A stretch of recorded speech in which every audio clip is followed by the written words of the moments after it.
Hi everybody, John Gucci Foley back with you. Since our BLDI together, the world's changed a lot, and I want to first say thank you. You are the modern day warriors. You're on the front line, and I wanted to share with you something that helped me back in the time when I was on the tip of the spear. First off, I'm very grateful. You're at the tip of the spear. You're making a difference in the world.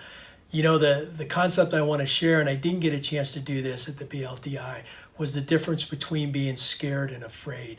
And I think that's very relevant today. There's a lot of fear out there. There's fear in ourselves. We can feel it ourselves. Fear in the communities, fear in the nation, fear in our families. So how do you attack fear? How do you overcome fear? See, I think there's a difference between being afraid and being scared. To me, it's okay to be scared. In fact, scared is awareness. Scared is good. Scared is those little hairs that stand up on the back of your neck. Scared is what you're doing every single day to prepare. Scared is acknowledging that we have an enemy out here. The enemy is the virus, but actually I think the bigger enemy is fear itself. So what I want to share with you is 3 ways that I use to overcome fear in my life. One was confidence.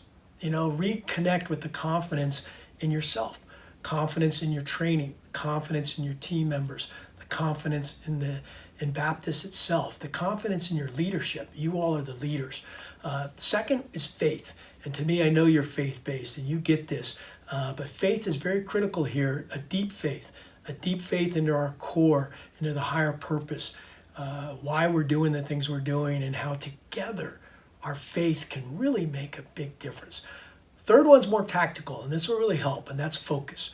How do you focus your mind, especially under fearful, challenging times? So what I did is I used this tool I call compartmentalization.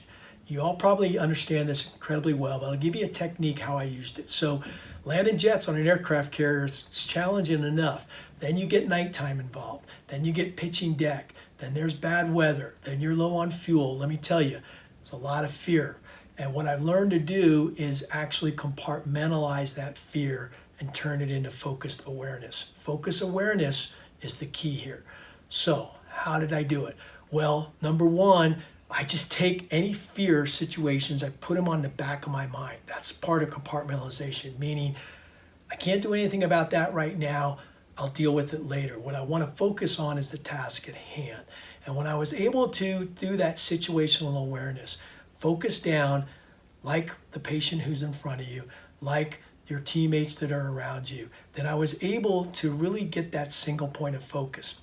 And then later on, yes, you'll open up your radar scope into more situational awareness. So I wanted to share that with you because I really think it'll help. The other thing I want to do very quickly, just give you a quick refresher on what we talked about there under fearless success, because there is a process and a system to it. Baptist Cares. That's your process, that's your system.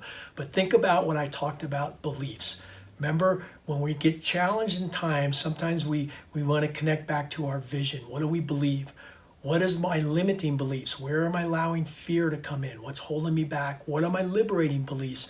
Taking care of each other and making a difference in the world. Then, of course, it's your protocols. Remember, I talked about the brief. Please stick to your preparation, stick to your brief, stick to your checklist, stick to your protocols. Help each other out with that.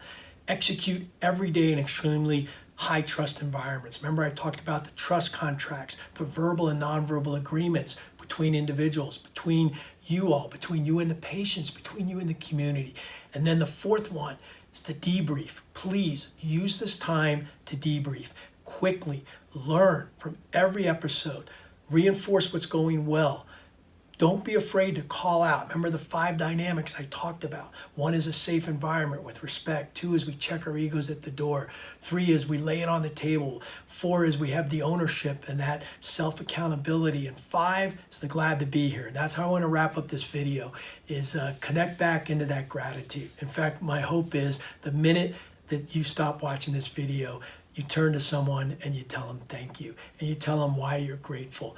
You all are so amazing. I am so grateful that you're on the front line. I'm thankful that we had a chance to spend some time together.